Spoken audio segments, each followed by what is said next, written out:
Warning: the following video contains personal opinions and may contain potential bias. Anyone sensitive to someone else's opinion may want to turn away now. But thanks for watching anyways. The Pokemon anime has been around for a long time. So long in fact that as of this recording, whether you've been watching it dubbed or subbed, over 1,000 episodes have aired to date.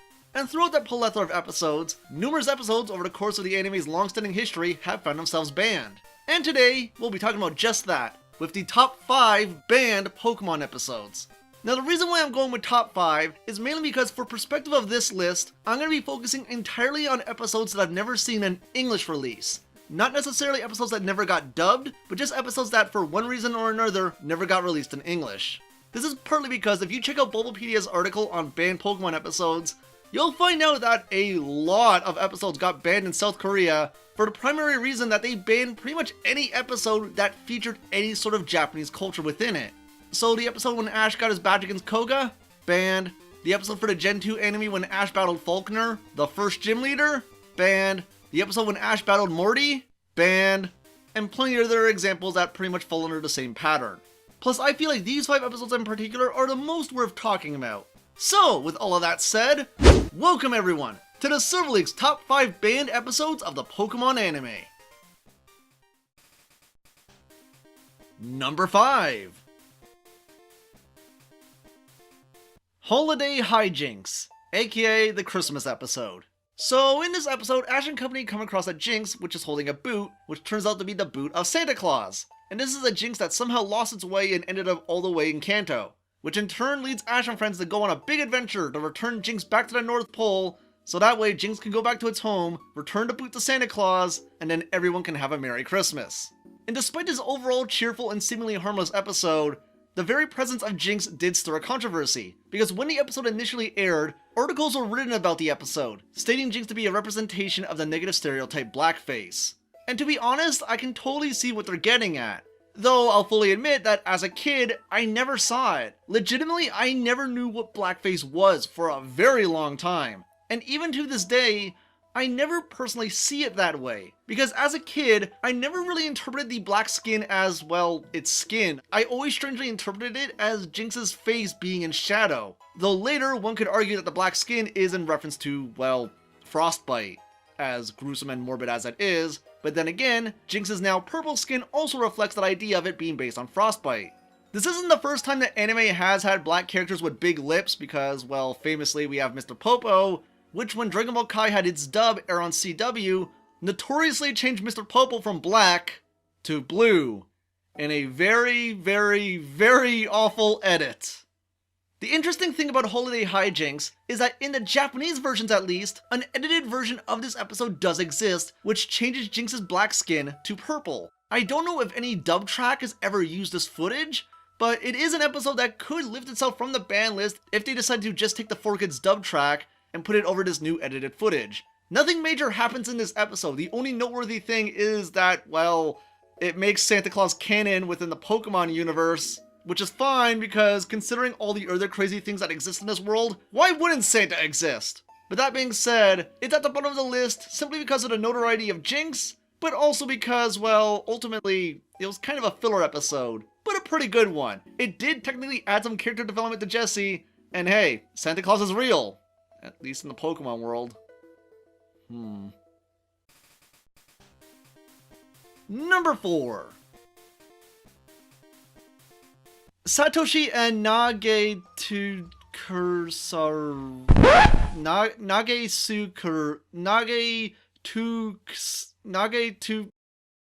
Passimian. Satoshi and Passimian. Touchdown of Friendship, aka the Passimian episode. This is an interesting episode in particular because it's the most recent one to end up being banned. From Pokemon Sun and Moon, an episode where Ash befriends a Passimian known as Tiny, who is the runt among his team of Passimian who play, well, I guess the equivalent of Passimian rugby, I suppose? That's literally kind of what they're loosely based on. Sort of. Who are being pushed around by another team of Passimian, which are way bigger than them, and have pretty much taken over the clan of Passimian that resides somewhere in the forest. But with the help of Ash, Tiny and his own team of Passimian managed to defeat the bigger Passimian, showing that the little guy can never be put down, and through the power of teamwork, they can succeed even despite their size. So that right there sounds like a pretty wholesome episode with a pretty good message to boot. So why did it get banned? Well, because in order to infiltrate the Passimian's territory, Ash dressed up like a Passimian, aka a monkey, and donned black face paint, or rather very dark charcoal gray. So despite not actually being full black face paint, as well as face paint that didn't completely cover the eyes and didn't have big lips to boot, the fact that he dressed up as a monkey probably didn't help things either, since, well, monkey is also a potential slur towards African Americans. And the thing is, this episode, as you can tell by the Japanese title I recited, never got dubbed, period. So chances are Pokémon Company International anticipated that there would be potential controversy with this, and rather than hedge their bets or have a controversy on their hands, they decided to just skip the episode entirely. Which, to be fair, should be fine, since a lot of Sun and Moon is filler, though due to the slice of life nature of Sun and Moon, there is potential for Tiny to come back, more so, potentially, as a Pokemon that might join Ash's side. I'm not gonna sit here and claim that Ash will catch this Passimian for sure, but let's think about it rationally. Ignoring Rowlet, every Pokemon that Ash has acquired at some point throughout Sun and Moon has been a Pokemon he has met and befriended earlier throughout the series. And Tiny in particular is a Passimian that has its own nickname, distinguishing it among the other Passimians. Couple that with the scenes of Passimian running along in the second Pokemon Sun and Moon Japanese opening, and you can kind of see why people are theorizing that Ash at some point throughout the series is going to get a Passimian. So as long as Ash doesn't actually acquire this Passimian, skipping this episode should have no effect on the actual series when it comes to the dub. However, if he does acquire this Passimian, well, we better hope that doesn't include flashback that says, oh hey, yeah, you met this Passimian at some other point. Or the dub finds some way to sprinkle in information to say they've either met already, or make it seem like this is the first time they met, and that this is just a very friendly Passimian. And even though I think the Japanese version was anticipating the potential controversy and tried to avoid it, it simply wasn't enough, and I think a lot of that has to do with the fact that Ash dressed up like a Passimian. He dressed up like a monkey, and he wore black face paint. Need I say more? Number 3. Shaking Island Battle. Dojoch, Barboach versus Namazoon, Wishcash from Advanced Generation. So not only did this episode never get dubbed, it never aired in Japan either. So I have no idea what this episode's about. But the plot synopsis provided by Bulbapedia reads as follows. Ash Ketchum finishes the Moss Deep Gym, and his next goal is the final gym at Sodiopolis City. Ash and his friends journey towards Jojo Island on the way, and are caught in an earthquake caused by Wishcash. They then meet a Pokemon trainer named Chuta, and start a Wishcash extermination there. Wait, extermination? What? So, yeah, this was the episode meant to debut Barboach. And why did the episode end up getting banned? Well, the episode was scheduled to broadcast on November 4th, 2004. However, not long before it would air, a devastating earthquake struck Japan. And so believing that it would be insensitive to air an episode where the plot of the episode dealt with earthquakes, they pulled the episode entirely. And it's an episode that's never seen the light of day as a result. But the thing that makes this episode in particular special is that it's the reason why the moves Earthquake, Fissure, and Magnitude have never been used in the anime since.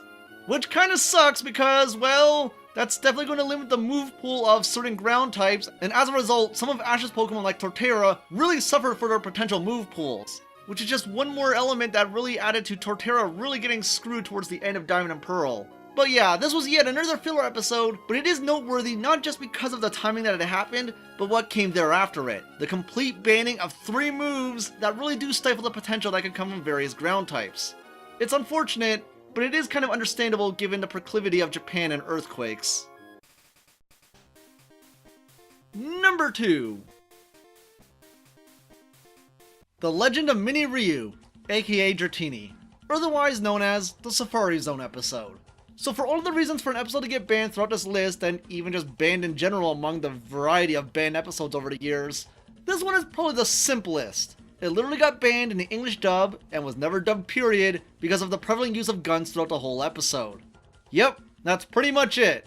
I mean, to be fair, the guy who runs the Safari Zone does aim a gun point blank at Ash's face, and actually shoots his gun at Team Rocket, so I can kinda see why they skipped it.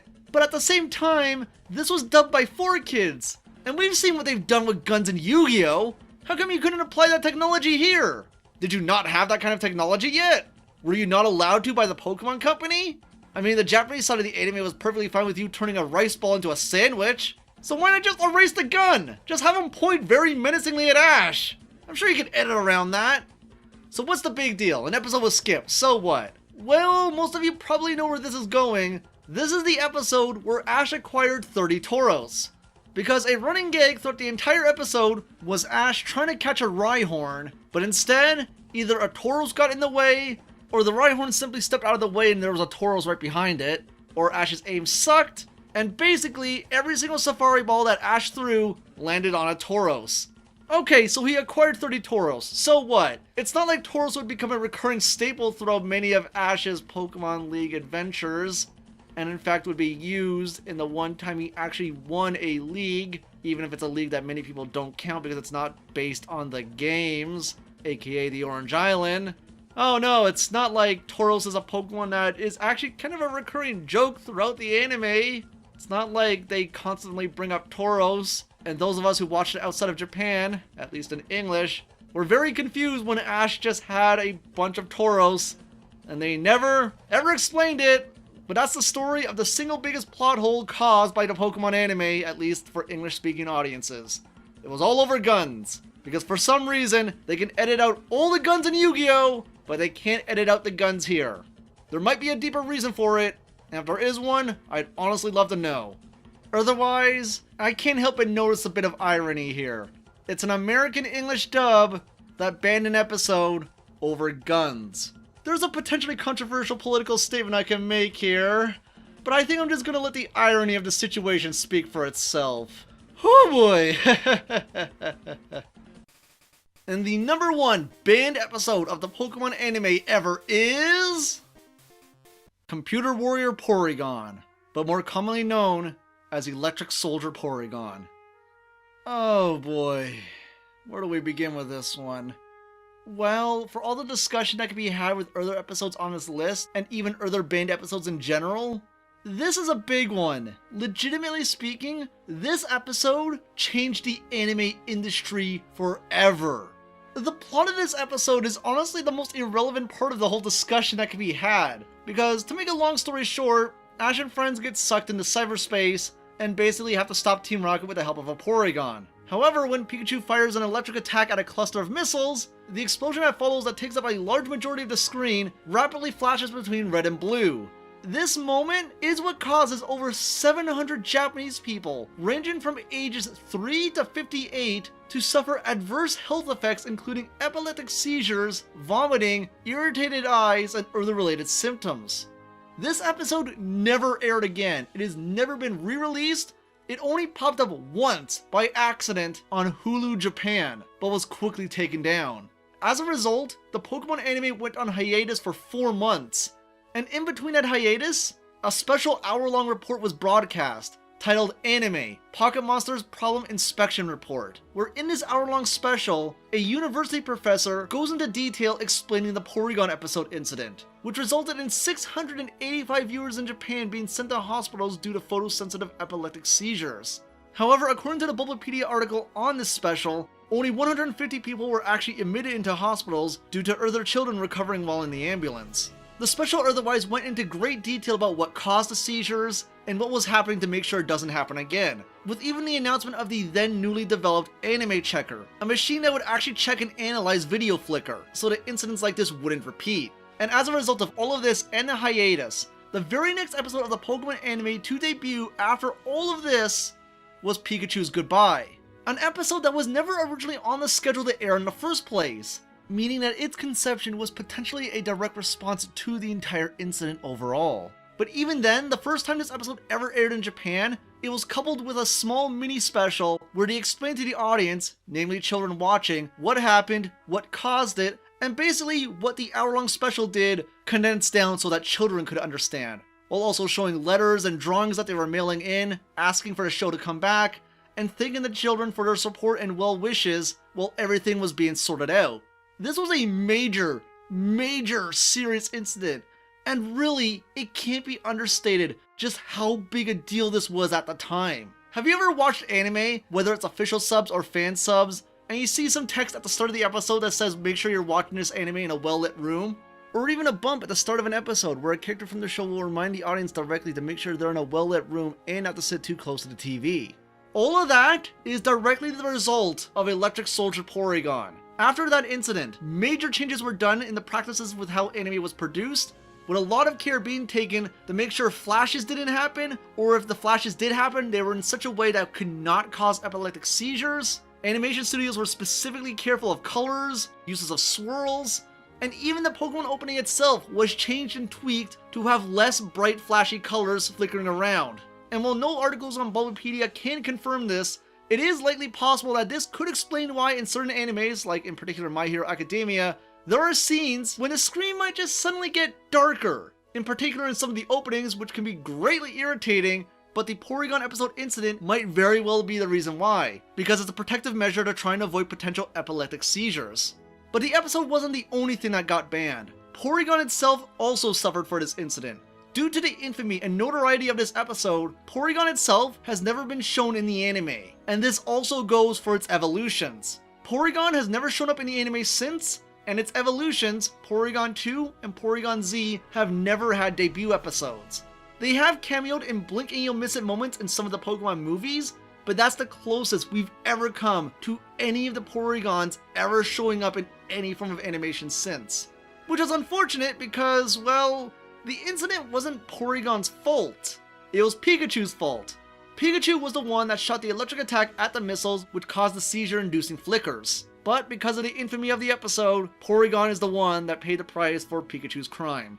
And honestly, that really is the only joke I could make out of all of this, is that Porygon took the rap for Pikachu. Because really there isn't much other room for jokes here. This was a serious incident. A lot of people ended up in the hospital because of this. And as a result, major changes did happen. This is a serious thing that happened. And without a doubt, it is the most notorious banned episode we will ever have. This episode is in the Guinness Book of World Records for the most photosensitive epileptic seizures caused by a television show. What a wonderful achievement for Pokemon to have under its belt. Oh boy. I did my best here to try and explain the situation in as much of a condensed fashion as possible, while still being as informative as possible, but it really can't be understated. This, despite being a filler episode, is the most infamous banned episode we will ever see. I don't know what could ever be done to top it, but considering how many people ended up hospitalized as a result, I don't think I would ever want to see a more notorious episode. I think anything that could be worse than this would be a real major problem. But fingers crossed at least. The best thing that can be gained from this is that lessons were learned and measures were taken to try and make sure that things like this never happen again. Whew!